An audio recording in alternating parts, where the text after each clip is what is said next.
ऐसी सभा जिसमें आने का किसी का मन नहीं करे, क्योंकि गच्छाधिपति दौलत सागर जी और समाज के पूरे जैन समाज में सारे अहिंसक समाज के नायक विद्यासागर जी सुरेश्वर जी महाराज साहब के देहावसान के बाद में हम सब यहाँ पर उनको याद करने के लिए, उनसे प्रेरणा लेने के लिए इकट्ठे हुए हैं। आज के समारोह में विशेष तौर पे बेंगलोर से आए हुए महामहिम राज्यपाल, जो कि केंद्र सरकार में मंत्री भी थे, उसके पहले राजस्थान में लंबे समय तक राजस्थान में भारतीय जनता पार्टी में और सरकार में जिन्होंने बहुत महत्वपूर्ण भूमिका निभाई, ऐसे माननीय श्री थावरचंद जी गहलोत साहब, श्री देवेंद्र ब्रह्मचारी जी, चिदानंद स्वामी जी, राज पुरोहित जी, केसी जैन साहब, गोविंद नामदेव जी, सबके नाम लेने में समय नहीं बिगाड़ूं, क्योंकि महामहिम राज्यपाल जी का नाम पहले से ही पुकारा गया था। उनकी बड़ी बड़प्पन है कि उन्होंने मुझे कहा कि 1 मिनट बोलो, तो वास्तव में 1 मिनट में बात मैं अपनी समाप्त करूंगा, क्योंकि महामहिम राज्यपाल जी, आप कल्पना कर सकते हैं कि समारोह का महत्व क्या है। इतने बड़े बड़े लोग दूर दूर से आए हैं और हम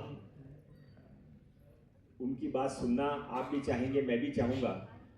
मैं केवल इतना कह सकता हूँ, एक छोटी सी बात बता के अपनी बात समाप्त कर दूंगा।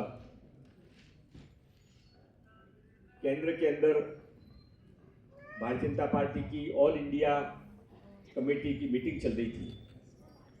माननीय प्रधानमंत्री जी बोलने के लिए खड़े हुए और उस समय ये दुखद समाचार आया।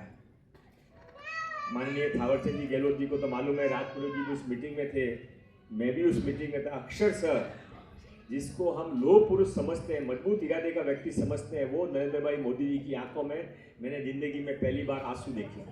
उन्होंने सारा कार्यक्रम रोककर पहले गुरुदेव को श्रद्धांजलि अर्पित की, बताया कि मैं कभी कभी बिना कुछ कार्यक्रम तय किए, अभी वो प्रधानमंत्री जी है, उनका आप कितनी सिक्योरिटी, कितना प्रोटोकॉल रहता है, उन्होंने बताया मैं बिना कार्यक्रम के उनके पास दर्शन के लिए चला जाता था।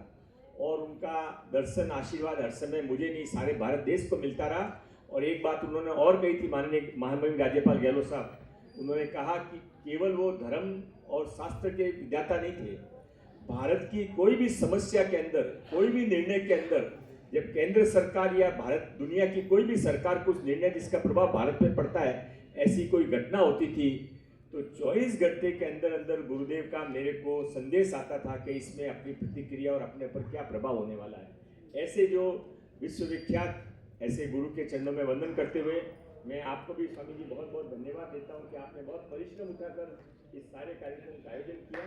अपनी बात को समाप्त करता हूं। जय जिनेन्द्र।